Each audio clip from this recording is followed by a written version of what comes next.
राज्यर सर्वबृहत वनखंड उत्तर घुमुसुर शिकारी और सेमानक सहयोगी सक्रिय होई उठिछंती।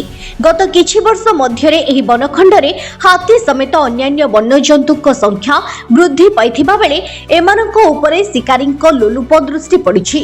वन्यजंतु को देशी बंधुक शिकार करबा परे तार मांस, चमड़ा, दांत, सिंह आदि को बेआईन भावे बिक्री करुथुबा जने शिकारी को मंगलवार तारसिंह पुलिस गिरफ करी कोर्ट चालान करिछि।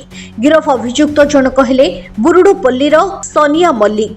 पुलिस निकटर गोटे देशी बंधुक सह 2टी हरिण सिंह और गोटे मृत हरिणर मुहर कंकाल जबत करिथिबा उपखंड पुलिस अधिकारी डॉक्टर दीपक कुमार मिश्र सूचना दैछंती। गंजाम भंजनगरु बलराम गौड़ଙ୍କ report, Odishree live. Odishree live, सत्य और विश्वासर परिचय।